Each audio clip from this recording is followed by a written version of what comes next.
Dans un royaume niché parmi des collines ondoyantes et des forêts murmurantes, un roi siégeait sur un trône sculpté dans du chêne ancien, le cœur lourd des fardeaux du pouvoir.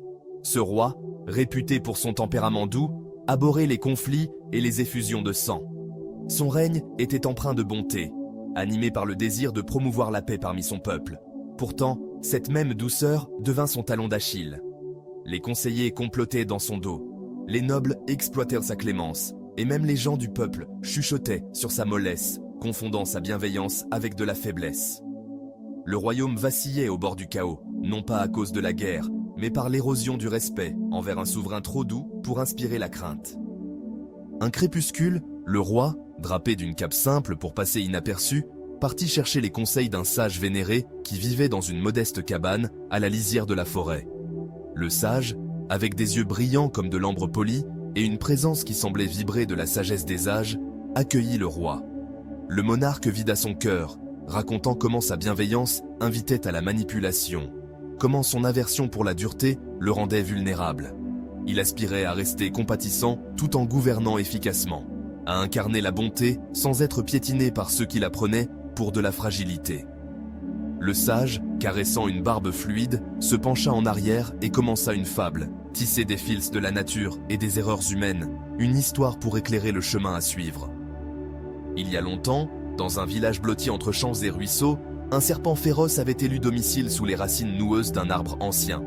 Cette créature n'était pas un reptile ordinaire, ses écailles scintillaient comme de l'obsidienne polie, et ses yeux brûlaient d'une intelligence farouche. Mais sa réputation était celle de la terreur. Le serpent frappait rapidement quiconque s'approchait trop près, son venin étant un messager prompt de la mort. Les villageois apprirent à éviter le chemin près de l'arbre, le cœur battant d'effroi au moindre bruissement des feuilles. Les mères avertissaient leurs enfants de ne pas s'approcher, et les voyageurs empruntaient des chemins plus longs pour contourner le domaine du serpent. La peur régnait sur la terre autour de cet arbre solitaire.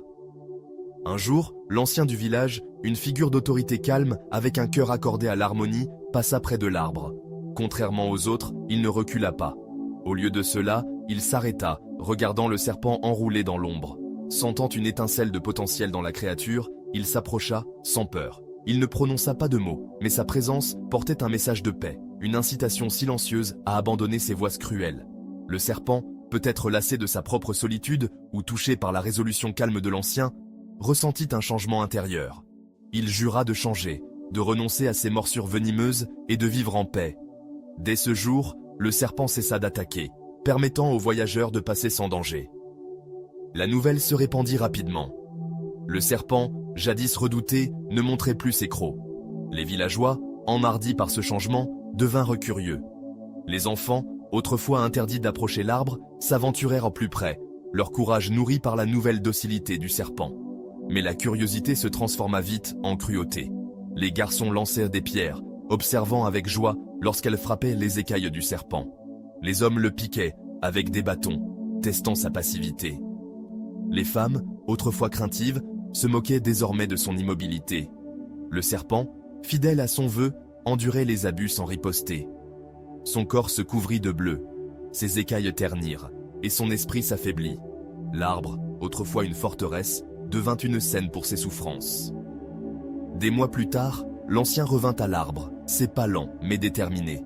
Il trouva le serpent comme une ombre de lui-même, blessé, émacié, ses yeux ternis par la douleur. Le regard du serpent croisa celui de l'ancien, et dans cet échange silencieux, il y avait une lueur de reproche. Le serpent avait suivi les conseils de l'ancien, abandonnant sa férocité, mais il gisait désormais brisé, moqué par ceux qui l'avaient épargné. L'ancien, le visage adouci par la compréhension, s'agenouilla près du serpent. Il vit la vérité. Le serpent avait mal compris l'essence de la paix.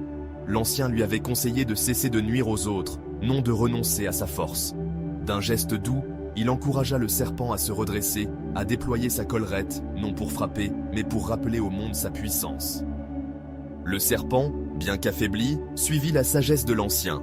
Le lendemain, lorsqu'un groupe de jeunes s'approcha avec des pierres en main, le serpent se dressa, sa collerette largement déployée, ses yeux brillant d'une férocité silencieuse. Aucun venin n'était nécessaire, aucun coup porté.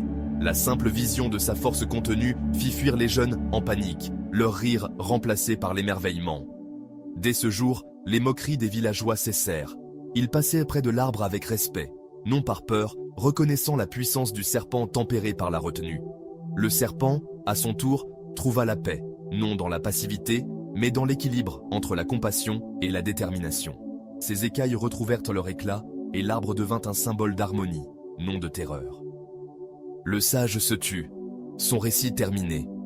Le roi resta immobile, l'histoire s'infiltrant dans son âme. Il se vit dans le serpent, sa bonté étant une force mal appliquée. La sagesse de l'ancien éclaira son chemin. La bienveillance n'impliquait pas la faiblesse, ni la paix la soumission. Le roi retourna à son palais, le cœur plus léger, mais la résolution plus ferme. Il commença à gouverner avec une nouvelle clarté. Il écoutait son peuple, offrait la clémence là où elle était méritée, mais faisait face à la tromperie avec une fermeté inébranlable. Les conseillers qui complotaient autrefois voyaient leur plan contrecarré par son autorité tranquille. Les nobles qui testèrent sa patience affrontaient des conséquences délivrées avec une précision calme. Le royaume prospéra, non parce que le roi avait abandonné sa bonté, mais parce qu'il avait appris à l'exercer avec sagesse. La leçon était claire, gravée dans l'esprit du roi aussi vivement que l'histoire du serpent.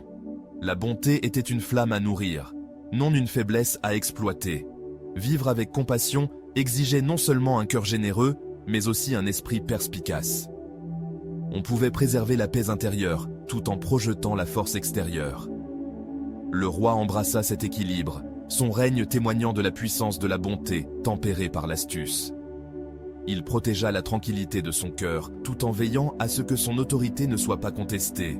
Ainsi, le royaume prospéra, un phare d'espoir où la bonté régnait, non comme un défaut, mais comme une force, résiliente, sage et inébranlable.